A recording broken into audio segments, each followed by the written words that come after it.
Yo tout le monde, c'est Léviphas. On se retrouve pour une nouvelle vidéo. Donc ça va être la vidéo fiche d'élevage de l'Exatosoma tyratum. Donc l'Exatosoma tyratum est une espèce assez connue. Donc je pense que vous trouverez pas mal de fiches d'élevage. Mais bon, j'aime bien faire une petite fiche d'élevage. Et puis il y aura peut-être des infos que d'autres n'auront pas. Donc aussi je vais faire un peu plus à ma manière. Donc voilà, donc pour la fiche d'élevage, on va commencer par l'œuf. Donc le début. Je vais vous en sortir. Voilà. Donc les œufs d'Exatosoma tyratum sont des assez gros œufs. Donc la couleur peut être différente. Vous pouvez avoir des œufs très clairs, voire blancs, comme un des deux.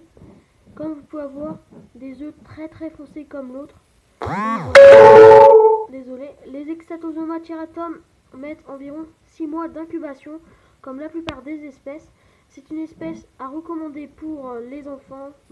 Après, la femelle adulte peut être un petit peu agressive pour certains, mais c'est une espèce très facile. Donc, c'est une espèce qui vient d'Australie, donc un pays assez chaud. Donc, ils aiment bien les terrariums bien aérés, comme un flexarium par exemple. Donc voilà, ou alors un gros terrarium. Ils aiment bien avoir de la place parce que c'est une assez grande espèce. Donc voilà pour les œufs, donc ça met environ 6 mois. Donc maintenant on va parler du petit, donc j'en ai pas avec moi là, j'en ai pas.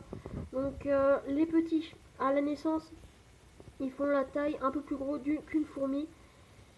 Donc ça ressemble un peu à une fourmi, donc parce que dans leur pays d'origine, les fourmis aiment bien les œufs de phasme scorpion, surtout leur capsule. Donc, la capsule qui est juste là.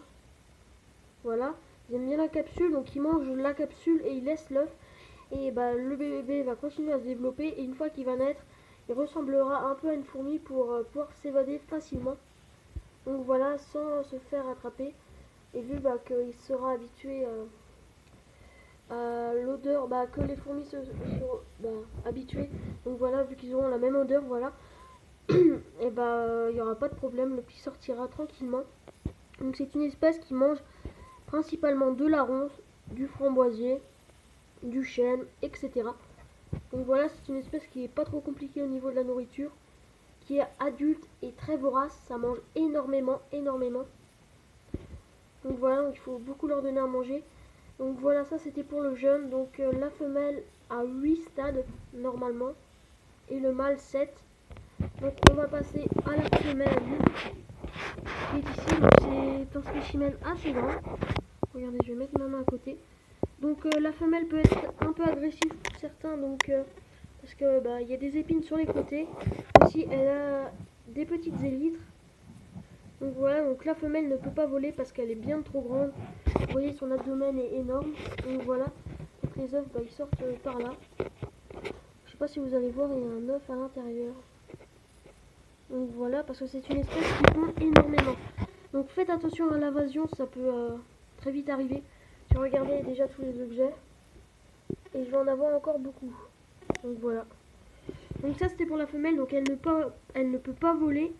Donc elle est assez grande, un peu agressive, mais ça va je trouve par rapport à certaines espèces. Donc voilà pour la femelle. Donc on va passer au mâle, qui est juste là. Donc le mâle lui est totalement différent, c'est juste une couleur qui est pareil.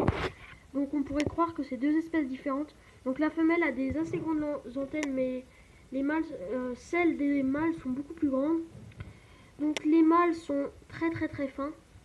Ils ont des ailes qui peuvent leur permettre de planer. Pas vraiment de voler parce que c'est que quand ils sont un peu en danger ou qu'ils veulent aller d'un endroit à un autre. Mais sinon ils s'en servent pas vraiment souvent. Donc voilà. Donc les mâles vivent moins longtemps que les femelles.